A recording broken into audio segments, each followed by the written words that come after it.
স্ত্রীকে যদি কামের পত্নী না সাজিয়ে ধর্মপত্নী করতে পারেন, আরাধনার বিষয়বস্তু করতে পারেন, তবে গৃহই হবে বৈকুণ্ঠ, গৃহই হবে আশ্রম।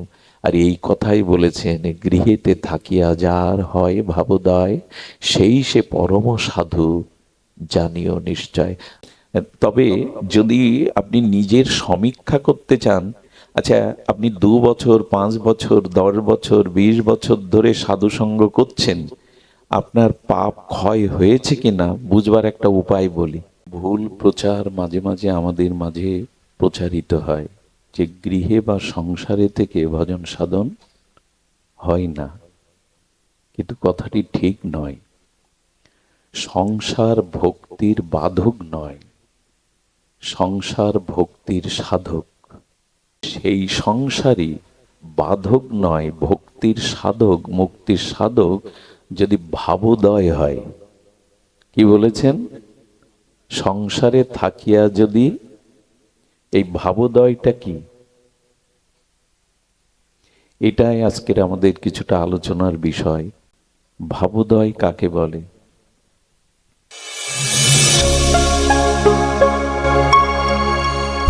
আপনারা দেখছেন সনাতন মিডিয়া ওয়ান ইউটিউব চ্যানেল। কলিযুগ পাবন অবতার শ্রী শ্রীকৃষ্ণ চৈতন্য মহাপ্রভু প্রেম পরতত্ত্ব সীমা, রাসবিলাসের চরম পরিণতি, প্রেম বিবর্ত বিলাস শ্রীমূর্তি, অখিল পরাৎপর ভক্তবৎসল, অকারণ করুণা বরুণালয়, কলিযুগ জীবের একমাত্র আশ্রয় গতি, শ্রী শ্রী গৌর নিত্যানন্দের অপার অনুকম্পায়, শ্রী শ্রী গান্ধার্বিকা গিরিধারী রহি তুকি করুণায়,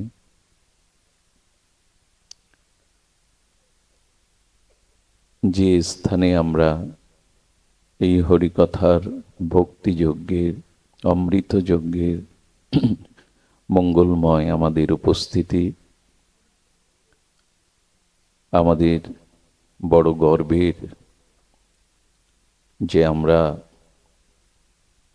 শ্রী শ্রী হরিচাঁদ গুরুচাঁদ ওরাখান্দি মহাধামের এই পবিত্র বাতাবরণে এই মাঙ্গলিক ভাগবতীয় যজ্ঞের শুভ আয়োজনে সমবেত হতে সৌভাগ্য লাভ করেছি।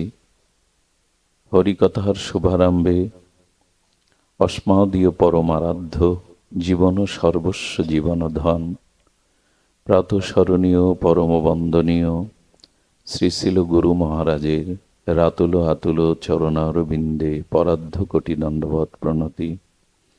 সমাগত ভাগবত আচার্যবৃন্দ, সংকীর্তন রসজ্ঞ বিদুগণ, মহাপ্রভুর একান্ত অনুরাগিক হরিকথা প্রেমিক ভক্তজন, সাধুজন, মহন্তজন, জ্ঞানীজন, শ্রদ্ধাশীলা ধর্মশীলা দেবী মূর্তি মাতৃ শক্তি মাতৃগণ, সকল ভক্তচরণে সশ্রদ্ধ দণ্ডবত প্রণতি। সুধীজন, আমাদের লীলামৃত মহাগ্রন্থে ভক্তপ্রবর দার্শনিক আচার্য তারক গোসাই একটি পয়ার বলেছেন, গৃহেতে থাকিয়া যার হয় ভাবোদয়, সেই সে পরম সাধু জানিও নিশ্চয়। দেখুন, একটি ভুল প্রচার মাঝে মাঝে আমাদের মাঝে প্রচারিত হয় যে গৃহে বা সংসারে থেকে ভজন সাধন হয় না, কিন্তু কথাটি ঠিক নয়। সংসার ভক্তির বাধক নয়, সংসার ভক্তির সাধক। সংসার কখনো ভজন সাধনের বাধক নয়, বরঞ্চ সাধক। আপনারা লক্ষ্য করবেন, ব্রহ্মচর্য আশ্রম, সন্ন্যাস আশ্রম বা বানপ্রস্থ আশ্রম, এখানে কোনো ভগবান অবতার মহাপুরুষের জন্ম হয়নি। সন্ন্যাস আশ্রমে ভগবানের জন্ম হয়েছে? বানপ্রস্থ ব্রহ্মচর্য আশ্রমে কোনো শুদ্ধ ভক্তের জন্ম হয়েছে? জন্ম হয়েছে গারস্থ বা গৃহস্থ আশ্রমে। এই জন্য অন্য তিনটি আশ্রমের জননী হলেন গৃহস্থ আশ্রম। জননী না হলে সন্তান আমরা পাবো কি? জননী গর্ভে ধারণ পোষণ না করলে সন্তান পাবো কি? তেমন গৃহস্থ আশ্রম হলো অন্য তিন আশ্রমের জননী, শ্রেষ্ঠ। এই কথাটি আমরা ভুলে গেছি। এই জন্য গারস্থ আশ্রম ভক্তি বা মুক্তির বাধক নয়, বরঞ্চ সাধক। ভগবান অবতার মহাপুরুষগণ এই গৃহস্থ আশ্রমেই, গারস্থ আশ্রমেই তাদের আবির্ভাব। তবে তারক গোসাইয়ের এই মহাপয়ার কিন্তু বুঝতে একটু গভীরে যেতে হবে। বলেছেন সেই সংসারই বাধক নয়, ভক্তির সাধক, মুক্তির সাধক যদি ভাবোদয় হয়। কি বলেছেন? সংসারে থাকিয়া যদি, এই ভাবোদয়টা কি? এটাই আজকের আমাদের কিছুটা আলোচনার বিষয়। কারণ ওরাকান্দি ধামের এই পবিত্র ভক্তিময় নামময় বাতাবরণে অন্য কথা আসে না। ভাবোদয় কাকে বলে? ভাবোদয় হলো, কার এটা, কার বাজে, এটা কার? জয় রাধে, একটু কৃপা করুন, করুণা করুন। দেখুন, ধ্যান দিন। আসলে একটু অনুরোধ করি, শব্দ যন্ত্রটি আমাদের প্রয়োজন, জীবনের সাথে অঙ্গাঙ্গিভাবে জড়িত, কিন্তু এইখানে অন্য শব্দ বেমানান। সারা দিন তো এই শব্দের সাথে আমাদের ওঠা বসা। এখানে অন্তত ওই যন্ত্রের যন্ত্রণা থেকে মুক্তি দিন কিছুক্ষণ সময়ের জন্য। ভাবোদয় কাকে বলে? দেখুন, প্রেম ভক্তি আমাদের সাধ্য বস্তু। প্রেম ভক্তি আমাদের সাধ্য বস্তু। তো এই প্রেম ভক্তি প্রাপ্তির 9টি সিঁড়ি। কয়টি? 9টি সিঁড়ি। সেই 9টি সিঁড়ির 8ম সিঁড়িটি হলো এই ভাব। আদৌ শ্রদ্ধা, তত সাধু সঙ্গ, অত ভজন ক্রিয়া, অনর্থ নিবৃত্তি, নিষ্ঠা, রুচি, আসক্তি, ভাব, ভক্তি। একটু ধ্যান দিন। প্রথমে হলো শ্রদ্ধা, দ্বিতীয় সিঁড়ি হলো সাধু সঙ্গ, তৃতীয় সিঁড়ি হলো ভজন ক্রিয়া, চতুর্থ সিঁড়ি হলো অনর্থ নিবৃত্তি, পঞ্চম সিঁড়ি হলো নিষ্ঠা, ষষ্ঠ রুচি, সপ্তম আসক্তি, অষ্টম ভাব, আর নবম হলো প্রেম বা ভক্তি। ভক্তি বা প্রেম। এর 8ম সিঁড়িটি হলো ভাব। এখন গৃহেতে থাকিয়া যার হয় ভাবোদয়, ভাবের উদয় হয়, এই ভাবটি কেমন? এই ভাব হলো পূর্ব দিগন্তে অরুণোদয় হয়েছে, সূর্যোদয় হয়নি। সূর্যোদয় আর অরুণোদয় একটু পার্থক্য আছে। সূর্য উদয়ের 1 ঘন্টা 36 মিনিট পূর্বে পূর্ব দিগন্তে অরুণোদয় হয়। এই অরুণোদয় হলে সূর্য উদিত হয়নি, কিন্তু পূর্ব দিগন্তটা আলোয় ভরে যায়, ফর্সা হয়ে যায়। এই উপলব্ধি আমাদের সবার আছে গ্রাম বাংলায়। তেমনি প্রেম আসবে, প্রেম বা ভক্তি আসবার পূর্ব মুহূর্তে চিত্ত যে ভগবানের জন্য পূর্ণ অনুরাগ জন্মানো, এর নাম ভাব। সূর্য উদয় হয়নি, কিন্তু তৎপূর্বে পূর্ব দিগন্তটা আলোয় ভরে গেল। অর্থাৎ প্রেম আসছে তার পূর্ব লক্ষণে, হৃদয়ে ভগবানের নাম রূপ লীলার প্রতি প্রগাঢ় একটা অনুরাগ জন্ম নেবে। এর নাম ভাব। একটা জিনিস জানুন, সকলেই আপনারা জানেন, যার ভাব যেমন তার লাভ বা প্রাপ্তিও তেমন। এজন্য প্রেমের পূর্বাবস্থা, এই যে ভগবানের প্রতি পূর্ণ অনুরাগ, প্রেম আসছে, ভক্তি আসছে, তার একটা পূর্ব ভগবত বা ইষ্ট অনুরাগের নাম হলো ভাব। এই ভাব ছাড়া কারো কিছু লাভের সম্ভব নেই। কিন্তু আমরা আর কটি সিঁড়ি যদি বাদ দিয়ে ভাবে চলে যাই, হোঁচট খাবো। সিঁড়ি তো ক্রমান্বতিতে উঠতে হয়, 2-3টে সিঁড়ি বাদ দিয়ে লাফ দিতে গেলে পা ভেঙে যাবে। এই জন্য সংসারে প্রথম প্রয়োজন শ্রদ্ধার। ভাবে পৌঁছানোর 8ম সিঁড়িতে যেতে গেলে আগের 7টা সিঁড়ির প্রথমে হলো শ্রদ্ধা। আদৌ শ্রদ্ধা, আদৌ মানে প্রথম সিঁড়ি, প্রথম আমাদের পদক্ষেপটা হলো শ্রদ্ধার। এটি যদি না হয় সবই বৃথা। এই জন্য হরিনাম করুন, সদ্গুরুদেবের চরণাশ্রয় করুন, ভগবানের গুণগাথা শ্রবণ করুন। সব কিছুর মূলে হলো শ্রদ্ধা। আদৌ শ্রদ্ধা, শুভারম্ভ হলো শ্রদ্ধা। এ কথা আমাদের প্রত্যেকের জানা। শ্রদ্ধা শব্দের সরলত্ব করেছেন আচার্যগণ, শাস্ত্র বাক্যকে মিথ্যা না মনে করা। ঋষি মুনি আচার্য কর্তৃক ভজন অনুভূতির দ্বারা যে শাস্ত্র রচনা হয়েছে, গীতা, ভাগবত, ভক্তিশাস্ত্র, সেগুলি কাল্পনিক নয়। সেগুলো যথাযথ পরীক্ষিত অনুভববেদ্য সত্য। এটা মনে করার নাম শ্রদ্ধা। শাস্ত্র বাক্য কাল্পনিক নয়। শাস্ত্র যা সুলিখিত হয়েছে সেটি কল্পনার দ্বারা হয়নি, সেটা পরীক্ষিত অনুভববেদ্য চরম সত্য। এটাতে বিশ্বাস করি তো আমরা যে শাস্ত্র সত্য।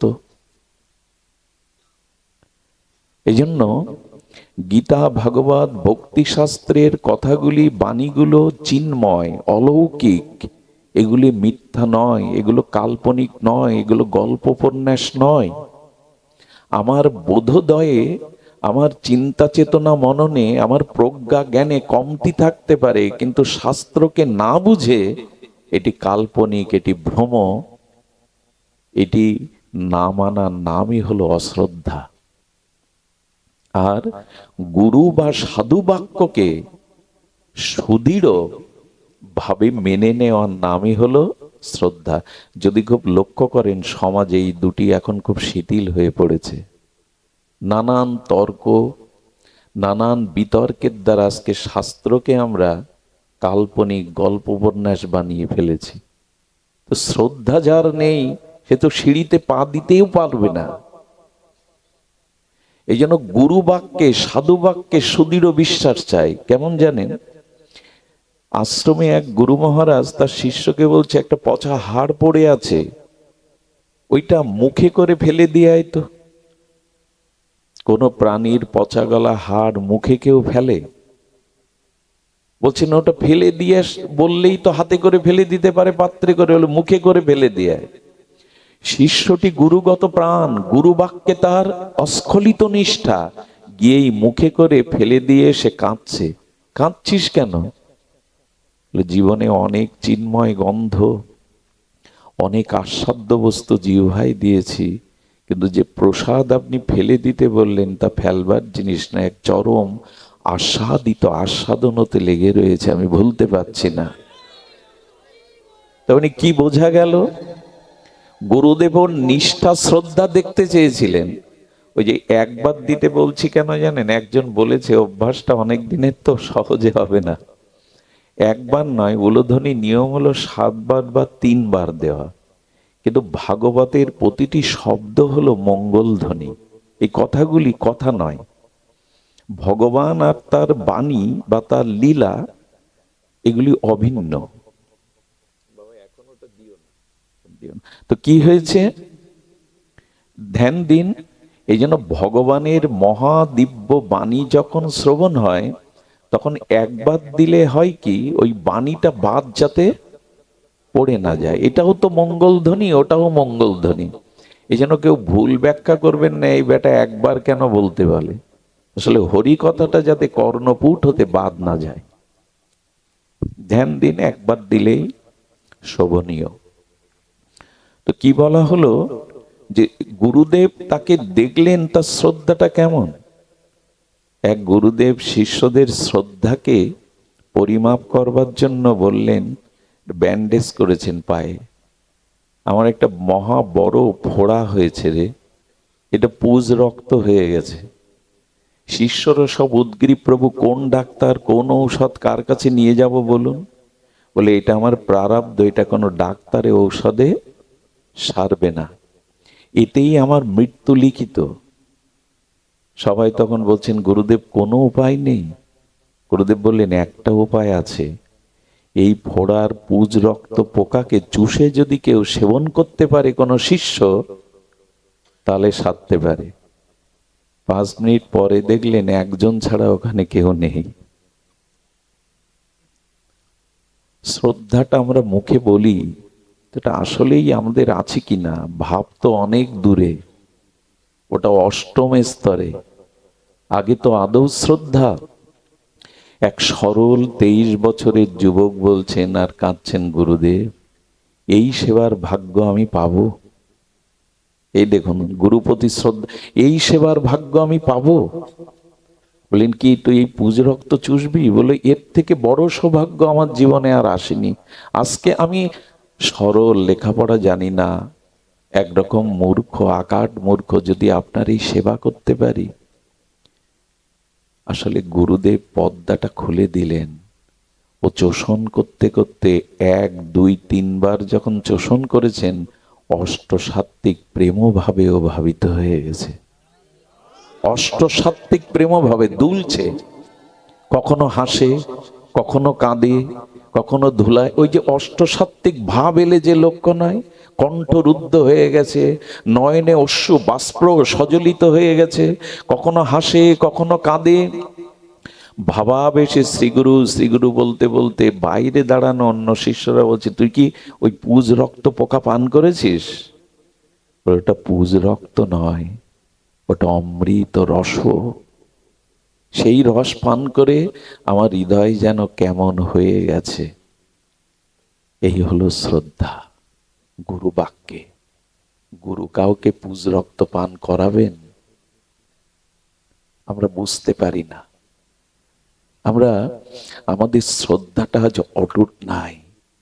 এই শ্রদ্ধা জানেন, আমাদের এক গুরু মহারাজ, এটা মুরারি মোহন দাস বাবাজি মহারাজ বলতেন যে শ্রদ্ধা কাকে বলে। এক গুরু মহারাজ তিনি বললেন, দেখ রে, আমার গায়ে কুষ্ঠ বেরিয়েছে, এটা আমার প্রারব্ধ।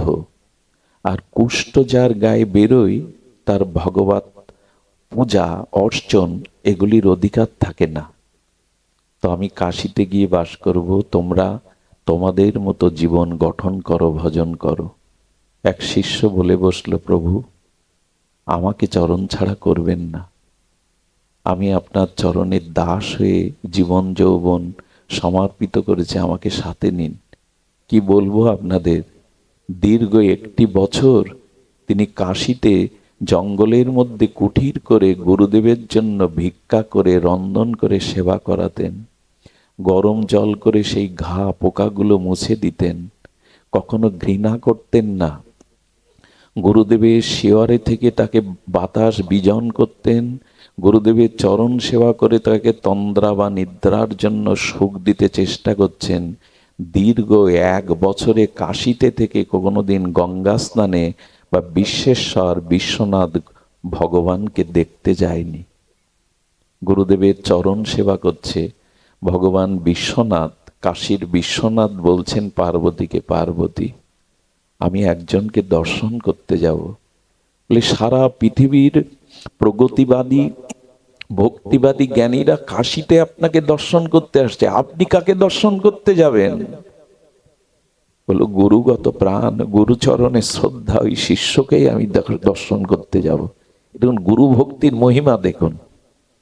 উনি দর্শন করতে আসবেন। পার্বতী বললেন, এমন গুরুগত প্রাণ যিনি আপনার চিত্ত জয় করেছেন, তার দর্শনে একা যাবেন কেন শঙ্কর, আমাকেও নিন। আজ মাতা পার্বতী, জগৎ মাতা শঙ্কর, তাঁরা দুইজন এসেছেন। এসে কি করছেন জানেন? গুরুদেবের চরণ সেবা করছে। তন্দ্রাচ্ছন্ন গুরুদেব সুখ পাচ্ছে। দুয়ারে দাঁড়িয়ে কুঠিরের, ছোট্ট কুঠিরের সামনে ভগবান শঙ্কর বললেন, আমি বিশ্বনাথ তোমাকে দেখতে এসেছি, একবার বাইরে এসো। বলেন, প্রভু গুরু সেবাতে সন্তুষ্ট হয়ে যদি আমার কুটিতে আসেন, আর একটু অপেক্ষা করতে হবে। গুরুদেব কিছুটা তন্দ্রা এসছে, গুরুদেব নিদ্রা না গেলে আমি আপনার কাছে যেতে পারবো না। দেখুন নিষ্ঠা কাকে বলে। ভগবান শঙ্করের চোখে জল এসে গেছে, এতটা গুরু ভক্তি। দেখো পার্বতী, কেন এসেছি তার দ্বারে। গুরুদেব একটু তন্দ্রাচ্ছন্ন হলে বাইরে এসে শঙ্করকে, মাতা পার্বতীকে প্রণাম করলেন। প্রণাম করার পরে শঙ্কর বললেন, একটু বুকে আসবে না? তোমার মতো গুরুগত প্রাণ, গুরুনিষ্ঠ সেবককে বুকে জড়িয়ে ধরতে পারলে আমি আনন্দ পাবো, এসো বুকে এসো। জড়িয়ে ধরে বললেন, একটি বছর কাশীতে বাস করেও তুমি আমাকে দেখতে যাওনি, গঙ্গা স্থানে যাওনি, গুরু চরণকেই, গুরু সেবাকেই সার করেছ, তুমি বুকে এসো। বুকে করে শঙ্কর বললেন, একটি বর নাও। কি বলল জানেন? গুরু সেবা ভিন্ন আমার কোনো চাওয়ার কিছু নাই জগতে।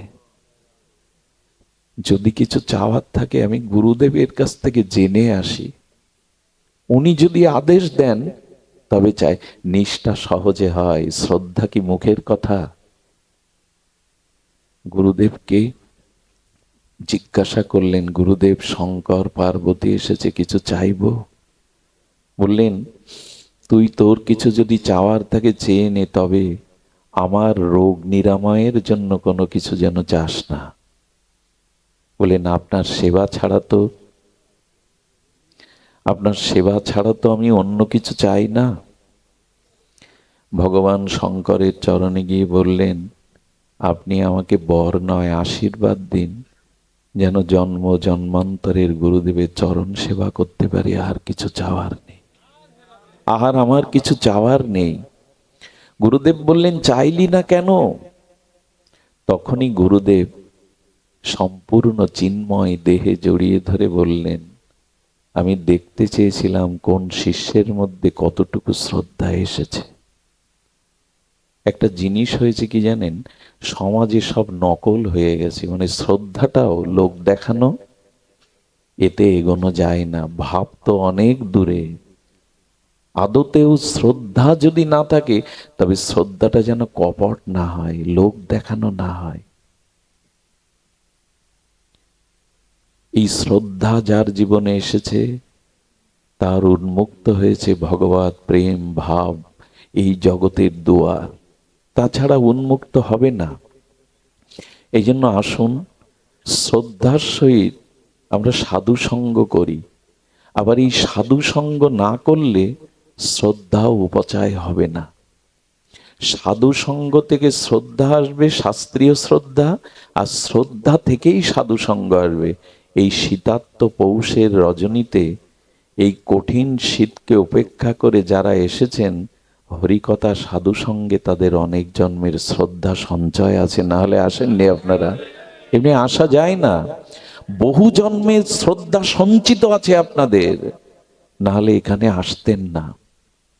এই গৃহ আনন্দ ছেড়ে, বিনোদন ছেড়ে, আহার বিহার ছেড়ে এই শীতের পৌষের শীতের রজনীতে এভাবে মাটিতে বসতেন না।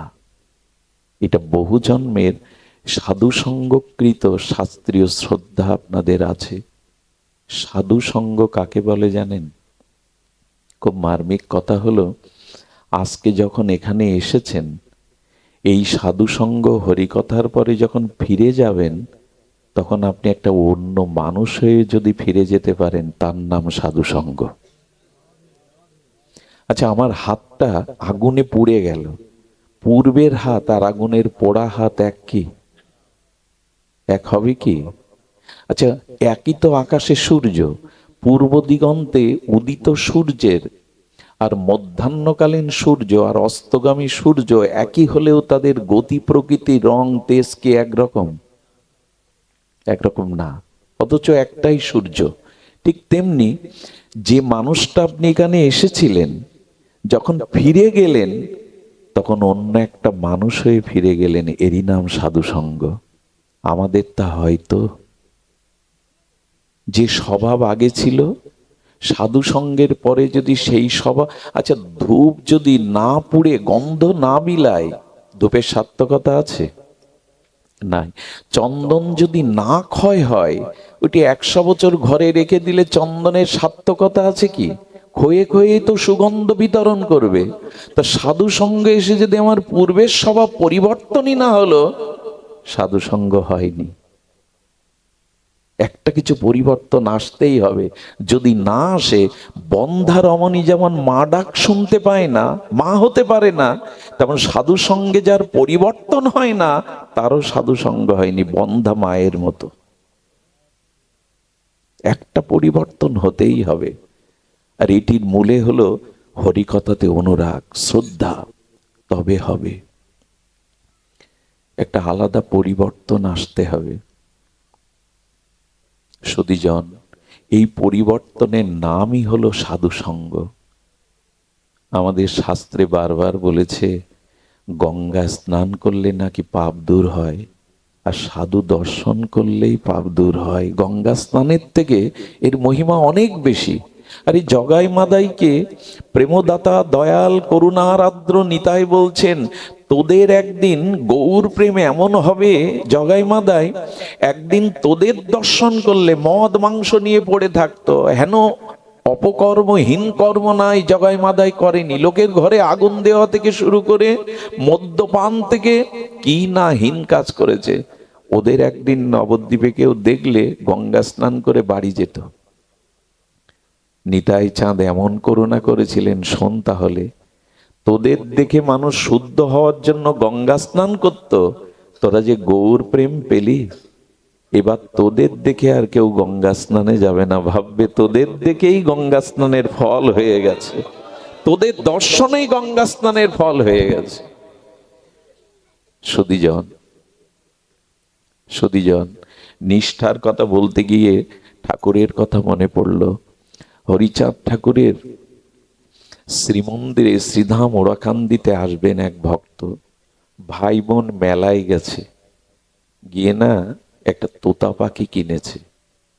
তোতা পাখি বুলি বলে, তো হরিবোল হরিবোল বুলি যদি ঠাকুরের সামনে পাখি বলে, ঠাকুর আনন্দ পাবে। পাখিটা কিনে সরল গ্রামের বোনের কাছে দিয়েছে, এটা একটা পাত্রে রাখ। তখন তো খাঁচার প্রচলন এমন নেই, একটা হাড়ির মধ্যে রেখে উপরে সরা এঁটে দিয়েছে যাতে উড়ে না যায়। পাখি কি বাঁচে? সকালে ওটা এই হরিবলা পাখির আশা করে এনেছিল। পাখিটা মৃত্যু দেখে বোনটা কাঁদছে, ঝরঝর করে নয়নের জল পড়ছে। ভাই বলছে, কাঁদছিস কেন বোন? বলল, ঠাকুরকে হরিবোল বলানোর যে পাখি এনেছিলাম সাত করে আমি মেরে ফেলেছি, অপরাধী। ভাই বলছেন, ঠাকুর মৃত সঞ্জীবনী সুধা তার প্রেমে আছে, তার করুণায় আছে, চল না আমরা ঠাকুর বাড়ি যাই, ঠাকুরকে নিবেদন করি, তোমার জন্য এনেছিলাম হরিবোল বলবে বলে। ঠাকুরের চরণে এসে ভাই বোন কেঁদে সমর্পণ করে দিয়েছে মৃত পাখিকে। ঠাকুর ওদের অনুভব বেদ্য সরল ভাব দেখে পাখিটার মস্তকে করপল্লব বুলিয়ে দিয়ে বলছে, হরিবল হরিবল।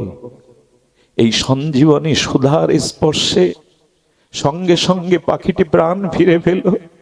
ওই পাখির কণ্ঠে হরিবল হরিবল দিব্য ধ্বনিতে ধ্বনিত হতে লাগলো। হ্যাঁ, এনারা পারেন, এনারা এটা পারেন। আর ওদের শ্রদ্ধাটার কারণেই এটা করলেন উনি। কাঁদছে।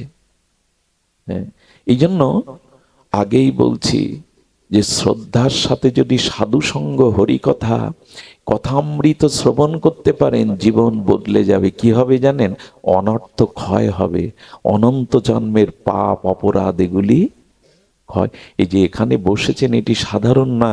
বৈকুণ্ঠে হরিকথা নাই, স্বর্গেও হরিকথা নাই, একমাত্র এই পৃথিবী মণ্ডলে সাধু সঙ্গ বা হরিকথা আছে। বিশ্বাস করুন, বৈকুণ্ঠে ভগবান আছেন, হরিকথা নাই। স্বর্গেও নাই। স্বর্গের দেবতারা এই জন্য মানব হতে চায়, এই ভূমণ্ডলে পৃথিবী মণ্ডলে মনুষ্য শরীর নিয়ে সাধু সঙ্গ করতে চায়, পায় না ওরা। এই জন্য এই সাধু সঙ্গে ভজন ক্রিয়ার দ্বারা কি হয়? মেঘ কেটে যায়। আপনারা লক্ষ্য করবেন, সূর্য নারায়ণ যেদিন ওঠে না, কুয়াশাচ্ছন্ন থাকে, মেঘাচ্ছন্ন থাকে, সেদিন সূর্যকে, কিন্তু এমন কি বলতে পারবেন আজকে সূর্য উদয় হয়নি? হয়েছে, কিন্তু কুয়াশা বা ঘন কালো মেঘে সূর্যের কিরণ অংশকে ঢেকে দিয়েছে। ঠিক তেমনি অনন্ত জন্মের পাপ অপরাধ আমাদেরও প্রেম ভক্তি ভাবের সূর্যকে ঢেকে দিয়েছে। ওই মেঘটা সরানো দরকার। ওই যে পাপের মেঘ, অনন্ত জন্মের অপরাধের মেঘ, ওটা কি করা দরকার? সরানো দরকার। এই সরানোটাই হলো অনর্থ নিবৃত্তি। অনর্থ শব্দের অর্থ হলো মানে অভাববাচক, আর অর্থ মানে প্রয়োজন। প্রয়োজনে যা অভাব এনে দেয়, প্রয়োজনে যা অন্তরায় এনে দেয়, তাকে বলে অনর্থ। এই ভাবের পথে বাধা হলো পাপ, ভাবের পথে বাধা হলো অপরাধ। অনন্ত জন্মের, এক জন্মের না। পাপ অপরাধ এক জন্মের না, অনন্ত জন্মের। এগুলো কালো মেঘের মতো ভাবকে ঢেকে দিয়েছে, প্রেমকে ঢেকে দিয়েছে, ভগবানের অনুরাগকে ঢেকে দিয়েছে। এই মেঘগুলো সরানো দরকার। এই ভজনের দ্বারাই কেবল, সাধু সঙ্গ হরিকথা হরি ভজনের দ্বারাই কেবল এই মেঘ। ঝড় আসলে কি হয়? প্রবল ঝড়ে মেঘগুলো, তো যেদিন হরি নামের হরিকথার সাধু সঙ্গের প্লাবনের ঝড় আসবে, সেদিন এই অনর্থ নিবৃত্তি হয়ে যাবে। অনর্থ নিবৃত্তি হয়ে যাবে, হয়ে যায়। কিন্তু বিশ্বাস করি আমাদের সাধু সঙ্গে হরিকথা যে পাপ ক্ষয় হয়, অনর্থ নিবৃত্তি হয়, এটা আমাদের তো বিশ্বাস করা দরকার। এটি হয়। চন্দন ঘর্ষণ করলে ক্ষয় হবে, তেমনি। তবে যদি আপনি নিজের সমীক্ষা করতে চান, আচ্ছা আপনি 2 বছর 5 বছর 10 বছর 20 বছর ধরে সাধুসঙ্গ করছেন, আপনার পাপ ক্ষয় হয়েছে কিনা বুঝবার একটা উপায় বলি। আপনার অপরাধ বোধ, পাপ বোধ ক্ষয় হয়েছে কিনা বলি। সেটা হলো, আগে মানুষকে কষ্ট দিয়ে মনে হতো ভালোই করেছি, এটাই উচিত ছিল, কিন্তু এখন কষ্ট দেওয়ার পরে কিছুক্ষণ পর বিবেকের দংশনায় এমনটা না করাই ভালো ছিল। যদি অনুশোচনা আসে, কারো বড় কথা বলে অপমান করে যদি চিত্তে অনুশোচনা আসে, যদি কোনো অন্যায় কর্ম করতে গেলে বিবেকটা 10 বার ভেবে ওঠে, জানবেন কাজ হয়েছে, সাধুসঙ্গ বৃথা যায়নি, সাধুসঙ্গে ব্যর্থ হয়নি। তবে অনেক জন্মের আবর্জনাকে তো একসময়, এই বিল্ডিংটা যদি ভাঙা হয়, একদিনেই কি এরা সবকিছু পরিষ্কার করা যাবে? অনেক জন্মের জমানো তো তবে যাচ্ছে। যদি বিবেক জাগে, কাউকে অপমান করলে, কাউকে ব্যথা দিলে যদি চিত্তে বেদনা জাগে, দেওয়া উচিত হয়নি, জানবেন অনেক পাপ অনেক অপরাধ আপনার ক্ষয় হয়েছে। সাধুসঙ্গের দ্বারা ক্ষয় কিন্তু হচ্ছে, অনেকটা বোঝা যায় না। একটা অশ্বত্থ বা বট গাছ কেটে দিন, কাটা উচিত নয়, যদি ঝড়ে পড়ে যায় কেটে যায়, দেখবেন অগ্রের পাতাগুলো 5-7 দিন সবুজ থাকে, মূল শিকড় তো নাই, কিন্তু অগ্রের পাতাগুলো 5-7 দিন সবুজ থাকে। তেমনি যেটুকু দেখছেন, একবার বিজয় কৃষ্ণ গোস্বামীর এক শিষ্য দীক্ষা নেওয়ার পরে তার জীবনে আরো পাপ বেড়ে গেল। ঠাকুরের কাছে গিয়ে বললেন, আপনার মন্ত্র পেয়েছে, আপনার মতো সদ্গুরুদেবের চরণাশ্রয় পেয়েছে, ওর পাপ বেড়ে গেল। বলল, পাপ বেড়ে গেছে, কিন্তু পাপ বেশি দিন থাকবে না, ক্ষিপ্রম ভবতি। বলছেন সাধুরেব সামন্তব্যম, ওর খুব দ্রুত চিত্ত শোধন হয়ে যায়, বলে পাপগুলো যে দেখা যাচ্ছে সাক্ষাৎ। একটা অপূর্ব দৃষ্টান্ত দিলেন। জঙ্গলের পাশে এক কাঠুরিয়ার বাস, বনে কাঠ কেটেই তার জীবিকা নির্বাহ হয়, কিন্তু বনের গভীরে যান না। বাঘ, ভাল্লুক, হিংস্র সাপাত সংকুল জন্তু জানোয়ার আছে তো, বাইরে শূকর দেখতে পান, বানর দেখতে পান, মাঝে মাঝে হরিণ দেখতে পান, বাঘ দেখতে পান না, হিংস্র জন্তুগুলো দেখতে পান না। হঠাৎ করে একদিন দেখছে যে গভীর জঙ্গল থেকে সব ছুটে ছুটে বেরিয়ে আসছে বাঘগুলো, ভাল্লুকগুলো। বলে, বারে আজ বেরিয়ে আসছে কেন? এদের তো কখনো দেখি না, আজকে দেখতে পাচ্ছি কেন? একজন বললে, দেখার কারণ হলো জঙ্গলে আগুন লেগেছে, ওই আগুনের তাপে ওরা সব বাইরে বেরিয়ে আসছে। বিজয় কৃষ্ণ গোস্বামী বললেন, ও হৃদয়ে হরি নামের গুরুদেবের কৃপার আগুন লেগেছে, তাই যে পাপগুলো ছিল ওগুলো বেরিয়ে আসছে, এই জন্য তোরা দেখতে পাচ্ছিস। অচিরেই ওর শুদ্ধ হয়ে যাবে, অচিরেই ওর চিত্ত শুদ্ধ হয়ে যাবে। মাঝে মাঝে দেখবেন সাধু সঙ্গ করেন, দীক্ষা নিয়েছেন, অথচ পাপ বোধটা মাঝে মাঝে খুব জেগে যায়। ভয় পাবেন না, ওগুলো বেরিয়ে যাওয়ার। আচ্ছা, ঘরের মধ্যে যে ব্যক্তি ছিল আপনি দেখতে পাচ্ছেন না, কখন দেখতে পাবেন? যখন দরজা দিয়ে বেরিয়ে যাবে। ভয় পাবেন না। মাঝে মাঝে পাপ, মাঝে মাঝে অপরাধ বোধগুলো জাগতে পারে, সেই সময় নামের আশ্রয় নেবেন। আমি একটা কথা বলি, মনে কখনো যদি কোনো কাম, পাপ এই বোধ জাগে, রাধারানীকে ডাকার দরকার নেই, গোবিন্দকেও ডাকার দরকার নেই, সব কাজে ওদের ডেকে লাভ নেই। কোনো শুদ্ধ মহাপুরুষ বা ভক্তকে স্মরণ করবেন, যারা নামনিষ্ঠ, যারা আচরণনিষ্ঠ, শুদ্ধ হৃদয় ভক্ত, ওদের স্মরণ করবেন। কেমন হবে জানেন? ওই দুগ্ধটা বর্তনে উদলে পড়ে যায় না মা কড়াই থেকে, দু চার ফোঁটা জলের ছিটে দিলে কি হয়? ওই আগুনের তাপে দুগ্ধপত্তন, দুগ্ধটাও স্মিত হয়ে যায়। তেমনি কোন সৎ সাধুরকে স্মরণ করবেন, দেখবেন কাম ভাবটা, ওই যে মনের অপরাধ বোধটা চলে যাবে। ওদের একটা শক্তি আছে। অনেকেই প্রমাণ চান শক্তিটা কেমন। আচ্ছা, বিকাশের নাম্বার এখান থেকে টাকা পাঠালে আপনার কাছে যাবে না? তো একটা যন্ত্র যদি টাকা পাঠানোর ক্ষমতা রাখে, সাধুকে স্মরণ করলে ওইখান থেকে কৃপা আসবে না? এটা কেমন জানেন? একবার এক উত্তরপ্রদেশের রাজা আমাদের এক সিদ্ধ বাবাকে দেখতে গেছেন নবদ্বীপে। এখন রাজা এসেছে, তো লোক সবাই বলছে আমাদের বাবাজি মহারাজের দর্শনের জন্য আজ রাজাধিরাজ সম্রাটগণ আসছেন। রাজা আসার সাথে সাথে সাধু বাবা কি করেছে জানেন? হাতে একটা পাঁচু নিয়ে, যা যা বেরিয়ে যা, বেরিয়ে যা, তাড়াচ্ছে। যে রাজার এটা সহ্য হয়? আমি এলাম, পাঁচুনি তেড়ে আমাকে তাড়াতে আসলেন। উনি খুব কষ্ট পেয়ে অপমান বোধ করে চলে গেলেন। ওনার শিষ্যদের বললেন, এই ব্যবহারটা কি ওনার উচিত হয়েছে? উনি হেসে বললেন, আমি রাজাকে তাড়াইনি, ছাগল তাড়িয়েছি। বলে, তার মানে ওখানে তো কোনো ছাগল ছিল না? বলে, এখানে না, আমার হাতে রোপণ করা রাধা মাধবের তুলসী একটি বৃক্ষ ভক্তি দেবীকে রচনা করেছিলাম, ওটা ছাগলে এসে মুড়িয়ে দিচ্ছিল বৃন্দাবনে, তাই তো এখান থেকে তাড়িয়ে দিলাম। এটা হবে তো? নবদ্বীপ থেকে বৃন্দাবনে ছাগল মুড়িয়ে দিচ্ছে তুলসী গাছ, এখান থেকে তারা, ওদের পক্ষে সম্ভব? রাজা এইটা পরীক্ষা করবার জন্য ওই সময় বৃন্দাবনে লোক পাঠালেন, ঠিক অমুক সময়ে অমুক স্থানে দেখো তো কোনো ছাগল তুলসী গাছটা মুড়িয়ে দিয়েছে কিনা। দুধ পাঠিয়ে জানলেন টুকু একই সময়ে ছাগল এসে তুলসী গাছটা মুড়িয়ে দিয়েছে। চরণে এসে পড়ে হলেন, ধন্য আপনাদের দূরদৃষ্টি। এটা ওরা পারে, এটা ওরা পারে। আপনার আমার থেকে পাখির দৃষ্টি অনেক দূরে যায়, জানেন তো?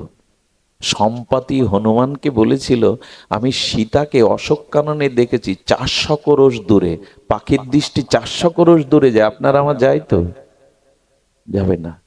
কিছু কিছু ক্ষমতা ঈশ্বর তাদের কৃপা শক্তি দিয়েছেন। এই জন্য মনে কোনো পাপের চিন্তা উদয় হলে শ্রী গুরুদেবের মুখখানা চিন্তা করবেন, কোনো শুদ্ধ ভক্তকে স্মরণ করবেন। সবখানে রাধারানীকে ডাকা লাগবে না। ওই মহৎ তার ভজন অনুভূতি দিয়েই। আমরা তো বিশ্বাস করতে চাই না। একবার দুর্গা পূজায় গুরুচাঁদ ঠাকুর গিয়েছিলেন। গুরুচাঁদের চরিত্রটা ভালো করে দেখবেন। গুরুচাঁদ ঠাকুর আমরা তো মায়ের পূজা দেখতে যাই সেজে গুজে হই হুল্লোড় করে খাওয়া দাওয়া করে প্যান্ডেলে প্যান্ডেলে ঘুরে বেড়ায়। গুরুচাঁদ ঠাকুর গিয়ে বলছে, মা তুই না জগৎ জননী, তুই না প্রকৃত মা, আদ্যা শক্তি শক্তির, দে মা জগৎকে জানিয়ে দে তুই মাটি নন, তুই মাটি নস, তুই প্রতিমা নস। কি ঘটেছিল জানেন? গুরুচাঁদ ঠাকুর মায়ের স্তনে মুখ দিয়েছিল আর তার থেকে দুগ্ধক্ষরণ হয়েছিল। পারবেন তো? ওরা পারে। ওরা মাটির মধ্যে সেই চিন্ময় শক্তিকে জাগরণ করাতে পারে। এটি সাধনার দ্বারা সম্ভব, এটি সাধনার দ্বারা সম্ভব। এই জন্য বলছিলাম, সাধুগণের শরণাপন্ন হন। সাধু সঙ্গ ছাড়া প্রেম ভক্তি পাওয়ার দ্বিতীয় কোনো উপায় নাই। এই জীবনে সব থেকে বড় পাওয়া, তুলায়াং লাভে না পিনা সার্গাং না পুনর্ভবম ভগবত সঙ্গী সংঘর্ষ মর্তম নাম কিমতা আশিস। স্বর্গ মোক্ষ প্রাপ্তির কাছে সাধু সঙ্গ অনেক অনেক উচ্চস্তর কক্ষায়। মোক্ষ প্রাপ্তির থেকে, স্বর্গ প্রাপ্তির থেকে আরো মহান প্রাপ্তি ক্ষণকালও যদি কারো শুদ্ধ সাধু সঙ্গ হয়ে যায়। এটি একমাত্র পথ।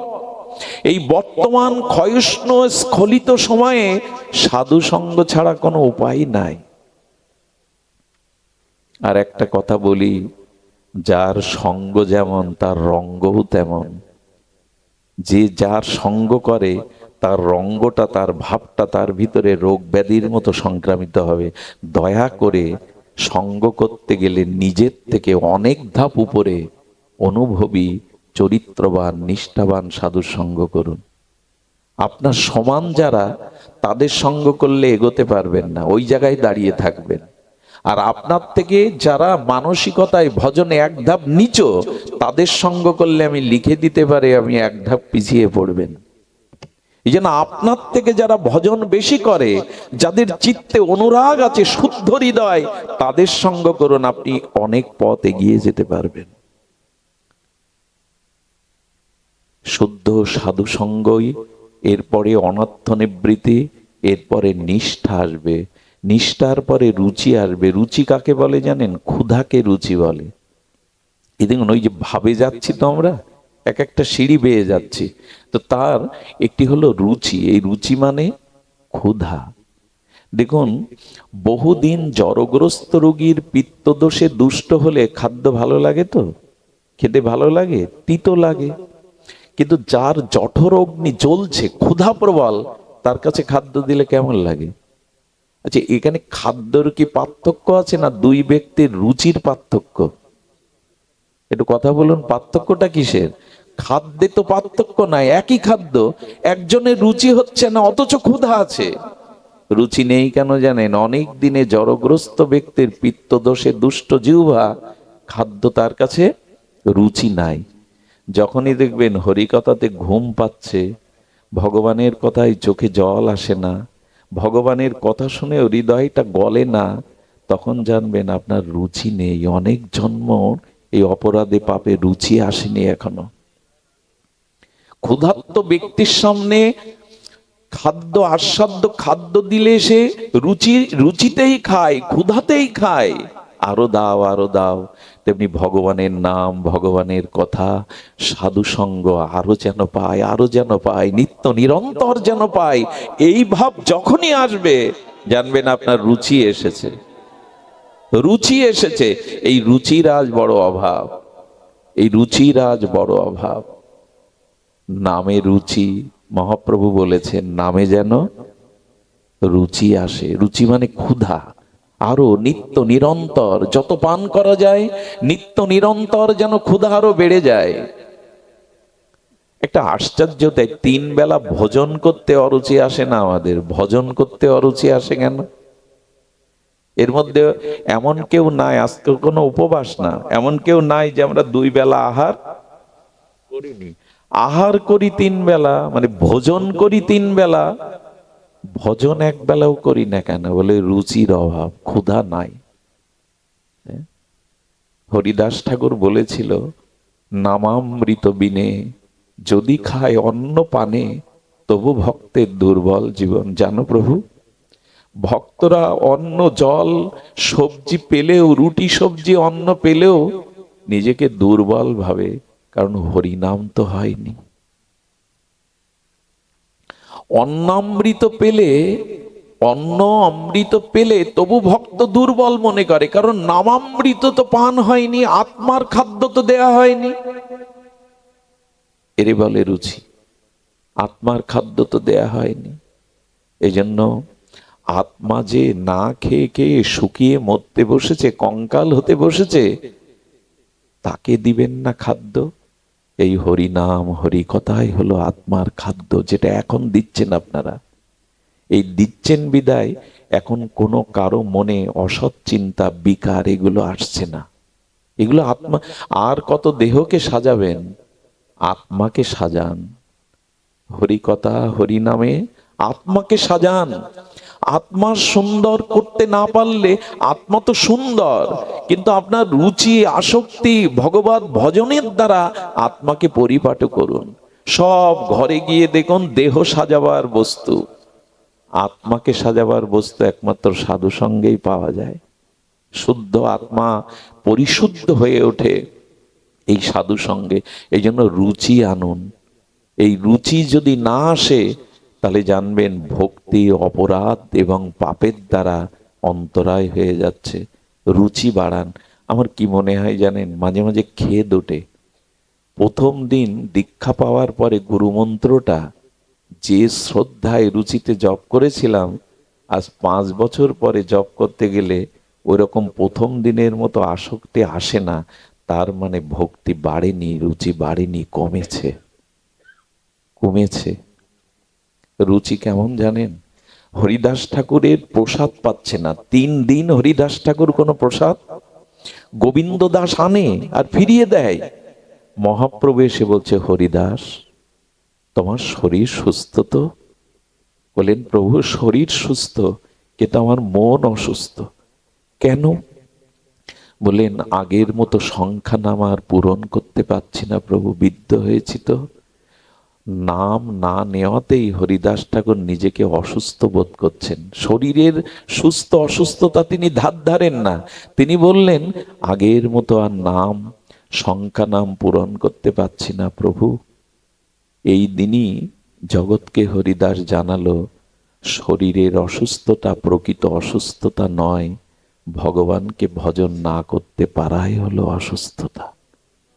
তাকে ভজন না করাই হলো অসুস্থতা। আমরা আজ ধীরে ধীরে অসুস্থের রূপ নিচ্ছি। আমাদের মানবিকতা, আমাদের মনুষ্যত্ব বোধ, আমাদের দয়া ক্ষমা সন্তোষ গুণাবলীগুলো রোগগ্রস্ত হয়ে গেছে। তার কারণ আমাদের হৃদয়ে ভগবানের নাম স্মরণ চিন্তা এগুলি নাই। এই জন্য আমাদের চিন্তাটা, আমাদের মনোবুদ্ধিটা অসুস্থ হতে বসেছে। রুচি কেমন জানেন? আহা, একটু ধ্যান দিন, যদিও রাত হয়ে গেছে। রুচি কাকে বলে দেখুন। মহাপ্রভু লীলাচল ক্ষেত্রে জগন্নাথের আরতি দেখতেন গরুর স্তম্ভের ওখানে দাঁড়িয়ে, এবং জগন্নাথের দিব্য আরতি দর্শনের জন্য মানব প্রাচীর পড়ে যেত। মানব প্রাচীর পর্যন্ত সব সারি সারি দাঁড়াতো। একজন একটি খর্বকায়, মানে একটু বেটে খাটো একজন মা, ও জগন্নাথের আরতি দর্শনের ব্যাকুলতায় তীব্র উৎকণ্ঠায় ছুটে এসেছে, কিন্তু এই যে মানব প্রাচীর ভেদ করে জগন্নাথের আরতি দেখতে পাচ্ছে না, ছটপট করছে। দেখো রুচি কাকে বলে। হঠাৎ দেখছে পাশে যেন কে দাঁড়িয়ে, ওনার ওই ব্যাকুলতায় উনি বুঝতে পারেননি ওখানে স্বয়ং মহাপ্রভু দাঁড়িয়ে। আপনারা জানেন যে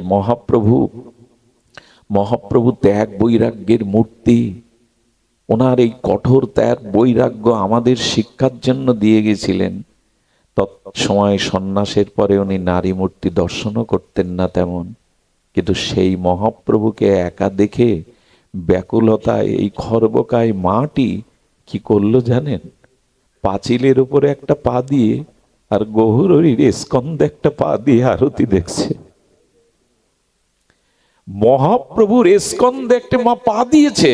গোবিন্দ দাস টেনে যখন নামাতে যাবে, অনুভবী মহাপ্রভু ইশারায় নিষেধ করলেন, ওকে নিষেধ করো না।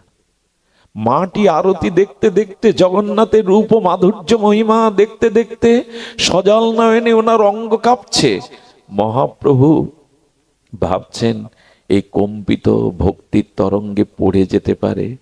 মহাপ্রভু ওনার পাটা হাত দিয়ে আটকে ধরেছেন যাতে না পড়ে যায়, যাতে ভগবানই তো ধরে, ভগবান পড়তে দেয় না। আরতি বিশ্রামের পরে যখন সম্বিত ফিরে পেল, দেখছি নিয়ে কি করেছি আমি, মহাপ্রভুর শ্রী অঙ্গে স্কন্ধে আমি পা দিয়েছি। নিজের অপরাধ বোধে অনুশোচনায় দগ্ধীভূত হয়ে ধুলায় পড়ে গেছে, প্রভু ক্ষমা করো। আমি কোটি জন্ম নরকে পচে মরলেও আমার এই অপরাধ, এই পাপ স্খলন হবে না, তুমি ক্ষমা করো।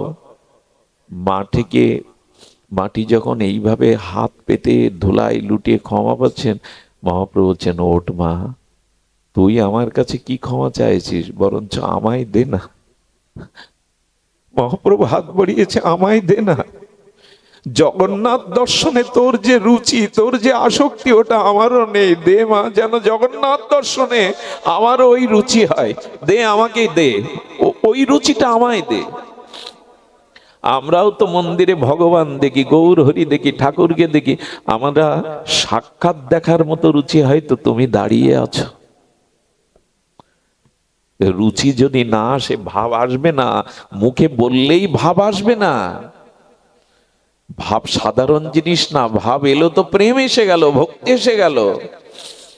এই দুর্লভ প্রেম ভক্তি সহজে পাই না, এজন্য রুচি চাই, রুচি চাই, যেন হরি নামে, হরি কথায়, ভগবত দর্শনে, ধাম দর্শনে রুচি হয়। আমরা অনেকেই ধামে যাই, ওরাখান্দি তো পাশেই, বৃন্দাবন ধামে যায়, নবদ্বীপ ধামে যায়। ধামে যাওয়ার জন্য প্রস্তুতি থাকে তো আমাদের, কিভাবে ধামে যেতে হয় আপনাদের মনে আছে? চিত্রকূটে রঘুপতি রাম আছে, ভরত তাকে ফিরিয়ে আনতে যাচ্ছে। কিভাবে যাচ্ছে জানেন? গুরুদেব আছে, হাতি ঘোড়া রথ আছে, কিন্তু ভরত রথে না উঠে খালি পায়ে হেঁটে চলেছে। কার কাছে কিভাবে যেতে হয় এটা জানতে হয়। জানতে হয় মানে, যারা প্রভু দর্শনে যাচ্ছেন, তো ভরত খালি পায়ে, একজন দশরথ চক্রবর্তী সম্রাটের ছেলে ভরত খালি পায়ে যাবে কেন? কেন যাচ্ছে জানেন? রথে কেন যায়নি জানেন? আমার মতো পাপীর জন্য আমার প্রভু এই পথ দিয়েই বনে গমন করেছেন। রথে তো প্রভু যাননি, এই জন্য নিজে রথ এনেছেন প্রভুকে ফিরিয়ে নেওয়ার জন্য। সবাই ভাবছে, বাহ, বনে পাঠিয়ে এখন রথে করে যাচ্ছেন লোক দেখাতে, ভরত রামকে আনতে। কিন্তু রথ নিয়েছেন নিজের জন্য না, যদি প্রভুকে ফিরিয়ে আনি তাকে রথে করে আনব। নিজে খালি পায়ে চলেছেন, পায়ে একটা কাঁটা বিদ্ধ হয়ে গেল। কণ্টক বিদীর্ণ হলে ভরত রাম বলে ব্যথা অনুভব করলো। পায়ে ফুটেছে ভরতের কাঁটা, আর রাম বলে আত্মনাদ করে উঠলেন। কেন জানেন? নিজের চরণে ফোটা বিদীর্ণ কাঁটার আঘাতটা ভরতের পায়ে লাগেনি। আমার প্রভু তো এই পথ দিয়ে গেছে, এমনি করে কাটা হয়তো তার পায়ে বিদীর্ণ হয়েছিল, না জানি প্রভুর পায়ে কত বেজেছিল। নিজের পায়ের কাটার ব্যথাটা প্রভুর চরণের ব্যথাকে মনে করে ভরত কাঁদছে। এরে বলে আসক্তি। ভগবানের জন্য কটা রাত কাটিয়েছেন, কতটা সুখ জলাঞ্জলি দিয়েছেন যে বলবেন তার প্রতি আমার আসক্তি আসছে। দুটো টাকা রোজগার করার জন্য দিন রাত এক করে খাটি, সংসারে প্রিয়জনকে সুখী করার জন্য সারাটা জীবন মাথার ঘাম পায়ে ফেলি। গুরুদেবের জন্য, হরির জন্য, ভগবানের জন্য কতটা আসক্তি আপনার যে তার জন্য এটা করেন। এই জন্য মুখে কিছু হবে না গো, ডুবতে হবে, তো ভেতরে ডুবতে হবে, রসে ডুবাতে হবে। এইগুলো হলো সেই স্থান। আসক্তি আসুক যেন তাকে। আসক্তি কেমন জানেন? আহা, কোন দুগ্ধপোষ্য মায়ের দুগ্ধ পান করা শিশু সন্তান যদি মা না থাকে কি হয় জানেন? যখন কাঁদতে থাকে চিৎকার করে, অন্য মায়েরা, তাদের হৃদয়ে তো দয়া আছে, বাৎসল্য আছে, অন্য মায়েরা এনে কোলে নেয়, কিন্তু কান্না থামে কি? কেন থামে না? তারও তো বুক আছে, তার বুকের স্তনে দুগ্ধ আছে, থামে না কেন জানেন? কোলে উঠেই বুঝতে পারে এ তো আমার গর্ভধারিণী মা নয়, এ তো আমার মা। অন্ধকারের মধ্যে যখন নিজের গর্ভধারিণী বুকে নেয়, মায়ের বুকের স্পর্শ পেয়ে সন্তান বুঝতে পারে এই আমার মা। কান্না থেমে যায়। যতক্ষণ মাকে না পায় ততক্ষণ তার কান্না থামে না। এই হলো আসক্তি। তার কোলে না উঠলে, তার চরণে না গেলে জীবন ব্যর্থ, ব্যথা ঘুচবে না। এই আসক্তিটা জাগান, আসক্তিটা জাগান। কবে রাধারানীর চরণকে এইভাবে আসক্তিতে, আমি এক মা শিক্ষিকা, তিনি কি করে জানেন? স্কুলে যাওয়ার আগে তার বিগ্রহকে, রাধা মাধবকে আবার পথ থেকে এসে দেখে যায়, 2-3 বার এসে দেখে যায়। এরই নাম একটা। আর একবার দেখি না তার মুখবদনটা, আর একবার দেখি না। ঠাকুরের বিগ্রহগুলো, ছবিগুলো ঠাকুর ঘরে রেখেছি, জাল পড়ে গেছে, ধুলা পড়ে গেছে। আপনার সন্তানের গায়ে মুখে ধুলা লাগলে ওইভাবে ফেলে রাখতেন? ঠাকুর ঘরে দিয়ে দেখুন ঠাকুরের বিগ্রহগুলোতে মাকড়সার জাল পড়ে গেছে। একে আসক্তি বলে না। সন্তানের মুখে ধুলা লাগলে মা এসে মুছিয়ে দেয়। যেদিন ওরকম মনে হবে আমার ঘরে সাক্ষাৎ ঠাকুর আছেন। আসক্তি দরকার, আসক্তি দরকার। আমরা ভাবে এসেছিলাম, সংসারে থেকেও যদি কারো ভাবের উদয় হয়, এই ভাব কেমন জানেন? আমি এই কথা বলতে গিয়ে অনেকবার দুর্বল হয়ে পড়ি, কণ্ঠরুদ্ধ হয়ে যায়, বলবার ভাষা হারিয়ে ফেলি। ভাবটাকে বোঝানোর একটা দৃষ্টান্ত আমি রাধাকুণ্ডে শুনেছিলাম, আপনাদের একটু সেই পরশটা দিয়ে দিই, যদি হৃদয় দিয়ে অনুভব করতে পারেন। ভাব কেমন জানেন? এক দম্পতির সন্তান হয় না, 12টা বছর দেবতার মন্দিরে মন্দিরে মন্দিরে দেবতার আরাধনায়, ভগবানের আরাধনায় মাথা খুঁটে 12 বছর পর একটা সন্তান পেয়েছে। 12 বছর পরে বলুন তো, সেই হারানো না পাওয়া মানিক পেলে মায়ের কতটা মমতা আসে। ছেলেটা ধীরে ধীরে 4 বছরে পদার্পণ করলো, সব বুঝতে শিখেছে। এই 4টি বছরে মার মনে তার এই ছোট্ট গোপালের জন্য প্রীতি, আনন্দ, জীবনে আর কিছু তার অপূর্ণতা নেই। ওকে পেয়েই সব পাওয়া হয়ে গেছে এই মায়ের। তার মধুর মা ডাক, তার মৃদুমেন্দু ছোট ছোট চরণে চড়ে বেড়ানো, তার হাস্য, সবকিছু মায়ের মনে যেন ধ্যানের মতো লেগে রয়েছে। কিন্তু কালের করাল ঘাতে মৃত্যু এসে সন্তানকে নিয়ে গেল। আচ্ছা, যখন সন্তানটা মারা গেল, 4-5টা দিন ওই মায়ের কি দশা হয় একবার কল্পনা করেছেন? কি দশা হয় জানেন? চোখ থেকে জল ফোরায় না। ওই মাকে যদি এক বালতি জল দিয়ে মাথায় দিয়ে দেন, দেখবেন জলটা আগুনে দিলে যেমন পুড়ে যায়, ওই মাথার শোকের তাপে জলটা সঙ্গে সঙ্গে শুকিয়ে যায়। নিজের বসনের ঠিক নাই, পাড়া প্রতিবেশিনী কেউ যদি একটু দুধ তার গালে দিতে যায়, গালসি দিয়ে পড়ে যায়। কি করে জানেন? ওই 4-5টা দিন দুনিয়াতে আর কারো মুখ, আর কাউকে দেখে না, ওই গোপালের কথাই মনে পড়ে। ওই বুঝি হাত বাড়িয়ে কোলে এলো, ওই বুঝি মা বলে ডাকলো।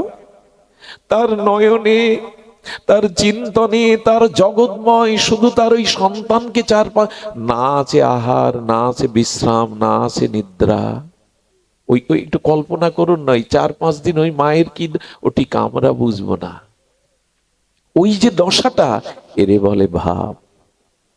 নিত্য নিরন্তর তার বিরহে অমনি যখন হবে, জগৎময় যখন তাকে দেখব, জগৎময় যখন তাকে খুঁজে বেড়াবো, তুমি কোথায়? তুমি কেন দেখা দিচ্ছ না? তুমি তো আছো কাছে। এরই নাম ভাব। ওই মায়ের যে কটা দিন যে দশা হয়, এর থেকে দৃষ্টান্ত আমার কাছে আর নাই। এরে বলে ভাব। শুধু বাইরে দেখানো নয়, আসর মাতানোর জন্য নয়, ভেতরে ওরকম ভাব আসতে হবে। সংসারে থেকে ভাব আসতে গেলে একটা কঠোর কথা বলি, স্বামী স্ত্রী যে সংসার শুরু করেছেন, এই ভাব আসার পথে প্রথম সহায়ক হলো স্বামী স্ত্রীর মধ্যে সংযম থাকতে হবে। এই দেখুন, এই যে গৃহেতে থাকিয়া যার হয় ভাবোদয়, এই কথাটি তারক গোসাইয়ের সাধারণ পয়ার নয়। এই কথাটিকে যদি খুব মূল্যায়ন করেন, দেখবেন সংসারে স্বামী স্ত্রীর মধ্যে যদি কাম ভাবের থেকে ভগবত ভাব বেশি থাকে, সেই সংসারই ধন্য, সব সংসার ধন্য নয়। ভাবের উদয় হলেই তবে ওই সংসার শ্রেষ্ঠ। আর যদি কামের উদয় হয়, ওই বুলি বলে আওড়ানো যাবে না যে সংসার ধর্ম শ্রেষ্ঠ। কার সংসার ধর্ম শ্রেষ্ঠ? যেখানে কামের উদয় নাই, ভাবের উদয় আছে, প্রেমের উদয় আছে। কাম তো সবকিছুকে গ্রাস করে নেয়, কাম সবকিছুকে শেষ করে নেয়। যে স্বামী স্ত্রী বিছানায় বসে 2 ঘন্টা হরি কথা আলোচনা করে, এদের দ্বারা ভাব সম্ভব, এদের দ্বারা সম্ভব। স্বামী স্ত্রী বিছানায় বসে যদি সাংসারিক কথা, কামনা বাসনার কথা না বলে হরি কথাতে কাটাতে পারে 1-2 ঘন্টা, তখনই সম্ভব। এ কথা আজ কাকে বলবেন? সংসারগুলোকে আমরা ভোগের নরক তৈরি করে ফেলেছি। ত্যাগ নাই, প্রেম নাই, নরক করেছি ভোগের দ্বারা। যেখানে ভোগ আছে না, ওখানে ভাব আসে না, ভাব আসা সম্ভব না। এই জন্য পর স্ত্রীর প্রতি মাতৃ আজ্ঞা, দাদা সজ্ঞার একটা আজ্ঞা আসে না। খুব তো আমরা নাচা গাওয়া করি, এই আজ্ঞাগুলোকে ফলো করি তো, যে পর স্ত্রীকে মাতৃজ্ঞান করতে হয়। হরি বল তখনই কাজ দেবে যখন দাদা সজ্ঞা আপনার চরিত্রগত হবে।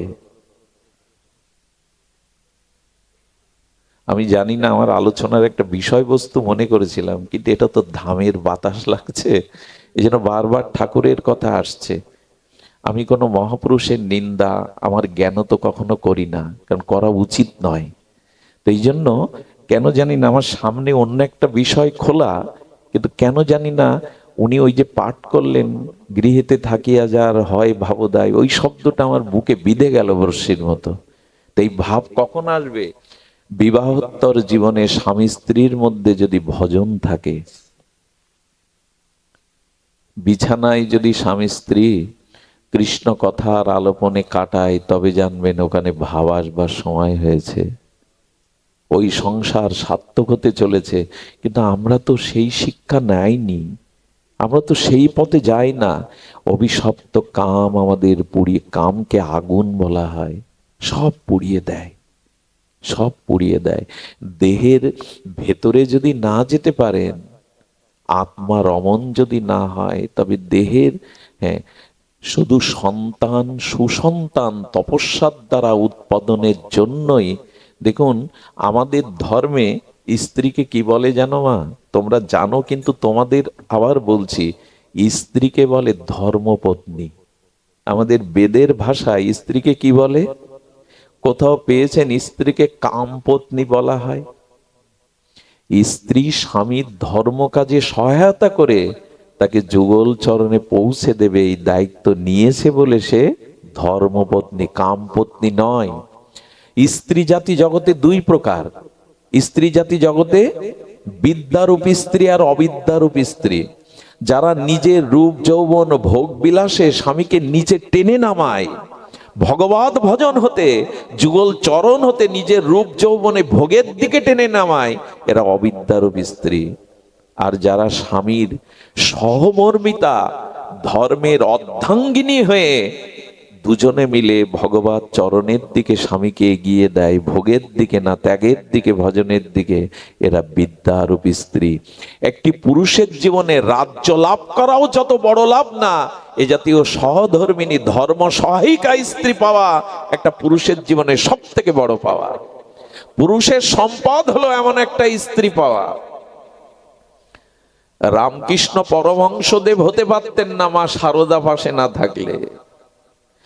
আমরা গোবিন্দকে মদন মোহন বলতে পারতাম না রাধারানী বামে না থাকলে। আমরা মহাপ্রভুকে গম্ভীর গাম্ভীরায় পেতাম না বিষ্ণুপ্রিয়া দেবী না থাকলে। শক্তি দরকার, তবেই তো তুমি শক্তিমান। স্ত্রীকে ভোগের বস্তু যে পুরুষ মনে করে, ইহকালে কেন কোটি জন্মেও তাদের কাছে কিছু পাওয়ার এই ভজন কেন, এ জগতেও সে কিছু পুরুষার্থ পাবে না।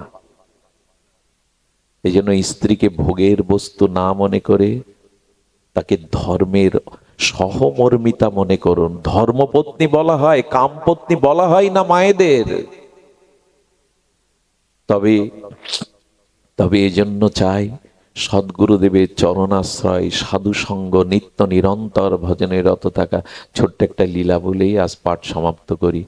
গতকাল সেই আসাম সীমান্তে প্রায় শ্রীমঙ্গলের শেষ সীমানায় কোমলগঞ্জে 3 জায়গায় পাঠ করে বাড়ি ফিরেছি সকাল 8টায়। সারাদিন আবার নিজের বাণিজ্যালয়ে কর্ম, আবার এই ছুটে আসা। কি করে বেঁচে আছি জানি না, হয়তো আপনাদের দৃষ্টিতেই। এই জন্য রাত গভীর না করে পৌঁছানোর দেরি অপরাধ হয়েছে কিছুটা। একটা লীলা বলে সংসারে ভাবদায় কেমন হয় শুনুন। লীলাটি বড় মার্মিক লীলা। আজকের প্রসঙ্গটা অন্য দিনের জন্য তোলা থাকলো। অন্য দিন আমরা আজকের যে প্রসঙ্গ মনে করেছিলাম আস্বাদন করব, যেন ভাগবত আমাকে ক্ষমা করেন। তো প্রসঙ্গটা হলো, শুনুন, খুব ধ্যান দিয়ে শুনুন।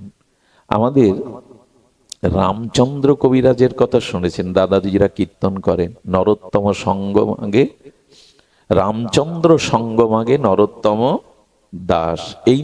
এই নরোত্তম ঠাকুর রামচন্দ্রের সঙ্গ মাংছে কেন? কে এই রামচন্দ্র? শুনুন তাহলে। এই রামচন্দ্র কবিরাজ, যিনি গৌর গণমধ্যে, গৌর ভক্তগণের মধ্যে অন্যতম, এই রামচন্দ্র খুব সুদর্শন যুবক ছিলেন। এই সুদর্শন যুবক বিয়ে করে ফিরছেন পালকিতে করে। তখন বাহন ছিল পালকি। তো পথে প্রায় একটা দিনের সময়, পালকিতে আসতে হবে অনেক দূরে। এই সুদর্শন যুবক নিজের কল্পনার তুলিতে রং মেখে নবপরিণীতা বধূকে সুখের স্বপ্নে বিভোর হয়ে ঘরে ফিরছেন। আপনাদের মনে আছে? ফিরতে ফিরতে ওই বেহারার একটু বিশ্রাম নেবে বলে পালকিটা রেখেছে একটা বটবৃক্ষের ছায়ায়। এই বটবৃক্ষের ছায়ায় অনতি দূরে একটা ছোট্ট আশ্রমের সামনে বৃক্ষের তলে বসে ভাগবত পাঠ করছেন মরমী 2-4 জন ভক্ত নিয়ে। শ্রীনিবাস আচার্য, শ্রীনিবাস আচ্ছা, মহাপ্রভুর দ্বিতীয় আবেশ অবতার, মহাপ্রভুর দ্বিতীয় কলেবর। তো উনি যখন পাঠ করছেন, সেই পালকি থেকে সুদর্শন নববিবাহিত যুবক নেমে এলো। এই বটের ছায়ায়, আশ্রমের মনোরম স্নিগ্ধ পরিবেশে, ওই দূরে এখন আচার্য তেজময় তেজপুঞ্জ দীপ্ত শরীরে ভাগবত বলছেন। উনি কিছুটা এগিয়ে গেলেন ওদিকে। এগিয়ে যেতে যেতে প্রভুপাদ হঠাৎ করে ওর ওই সুদর্শন যুবককে দেখে বলছে ভক্তদের, দেখ দেখ, এত সুন্দর সম্পদটা ও আজ কামনায় বিসর্জন দিতে চলেছে। যদি এই সম্পদটা কৃষ্ণ সেবায় লাগতো, যৌবনটাই তো সম্পদ। ভজন যদি করতে হয়, কৈশোর যৌবনেই করতে হয়। আমাদের দেশের, আমাদের সনাতন ধর্মের একটা ভুল ধারণা হলো ধর্ম বৃদ্ধ বয়সের হয় না। এই ধারণা থেকে বেরিয়ে আসুন। কৌমারাং আচারিত প্রাজ্ঞ ভাগবত ধর্মান। প্রহ্লাদ মহারাজ বলেছেন, না, কৈশোরে ছাড়া নৌকাটা ছাড়তে হবে তো উজানে, নাহলে জায়গা মতো পৌঁছাতে পারবেন না। এই জন্য সন্তানদের অন্তত MA পাস করান আর BA পাস করান, মাস্টার, ডাক্তার, ইঞ্জিনিয়ার বানান, একটু ভক্ত বানান, নাহলে সমাজটাই, জাতিটাই, ধর্মটা শেষ হয়ে গেল। একটু এদের হরিভক্ত বানান, একটু ভক্তির ধারায় এদের আনুন। বৃদ্ধ বয়সে হয় না, হওয়া সম্ভব নয়। এই জন্য প্রত্যেক মহাপুরুষই এই কথা বলেছেন। তো ওই যুবককে দেখে বললেন, এই সম্পদ রূপ যৌবনটা যদি কৃষ্ণ সেবায় লাগতো, এই যে কৃষ্ণ সেবায় লাগতো, এই কথা কিছু কিছু শব্দ আছে, ওটা বুকে আটকে যায়। যন্ত্রণা দেয়। বললেন এই যৌবনটা যদি কৃষ্ণ সেবায় লাগতো, উনি এই কথা বললেন কেন? আর মহাপুরুষের কথা তো, আচার্যের কথা তো, কথাটা ওনার হৃদয়ে বিদ্ধ হয়ে গেছে, মানে বিঁধে গেছে বর্ষির মতো। ঘরে ফিরে গেল বটে, কিন্তু ওই কথা তার হৃদয় থেকে যাচ্ছে না। ফুলশয্যার রাত, ফুল দিয়ে সাজানো সুখসজ্জা, আর এই মনোরমা সুন্দরী রমণী চেয়ে চেয়ে দেখছে, যার গলায় বড়মাল্য দিয়ে জীবন যৌবন সপেছে, তার দৃষ্টি আমার দিকে নেই। দরজাটা আগলা করে ওই আচার্যের যেদিকে, ওই দিকে তাকিয়ে ঝরঝর করে কাঁদছে। কেন বললেন? এই সম্পদটা যদি কৃষ্ণ সেবায় লাগতো। মহাজন বাক্য তো শক্তি আছে, ওটা হৃদয়ে কথাটা তীব্রতাকে যেন কষ্ট দিচ্ছে। কেন এই কথা বললেন? সাধারণ স্ত্রী না, প্রণাম করে কি বললেন জানেন? আমি আপনার যোগ্য নই বলে কি আমার দিকে চাইছেন না? বলেন তুমি যোগ্য, কিন্তু এই মুহূর্তে আমার মন প্রাণ অন্য জায়গায়। স্ত্রী কি বলল জানেন? মন যদি আপনার অন্য জায়গায় থাকে, আমি অনুমতি দিচ্ছি এই মুহূর্তে মন যেখানে, কারণ শরীর যেখানে সেখানে আপনি নেই, যেখানে আপনার মন আপনি সেখানেই আছেন। আপনি চলে যান, আপনি চলে যান। এই অশ্রু সাধারণ কোনো বাসনার অশ্রু নয়। বললেন আচার্য প্রভু আমাকে দেখেই বলেছেন এই যৌবনটা যদি কৃষ্ণ ভজনে লাগতো, এই সম্পদটা, বলেন আমি আপনাকে পূর্ণ অনুমতি দিচ্ছি এই বাসর রাতেই আপনি চলে যান। যদি কখনো তিনি এই সংসারে আপনাকে পাঠান, সেদিনই ফিরে আসবেন, আমি প্রতীক্ষায় থাকব। একবার বলো তো, এ কি সাধারণ ভাগ্যে মেলে? পৃথিবীতে সব থেকে বড় ভাগ্য হলো যদি এমন রমণী ঘরে পাওয়া যায়। যদি এরা নরককেই বৈকুণ্ঠ বানাতে পারে, এরা জঙ্গলকেও স্বর্গে রূপ দিতে পারে, এরা যদি থাকে। চলে যান, স্বামীকে বিদায় দিলেন। আর কি করলেন জানেন? ছুটতে ছুটতে আবেশে কে যেন একটা অজানা আকর্ষণে তাকে টেনে নিয়ে যাচ্ছে। গিয়ে দেখেন প্রদীপ জ্বালিয়ে দরজাটা আগলা করে বসে আছেন আচার্য। শ্রীনিবাস প্রভু, আমি জানি তুই ঘরে থাকতে পারবি না, তোকে আসতে হবে। এই হলো গুরু শিষ্যের হৃদয়ের অনুভূতি। আমি জানি তোকে আসতে হবে। ওই যে চরণে স্থান দিলেন, 1 বছর ধরে গুরুদেবের অনুরাগে সেবা করলেন।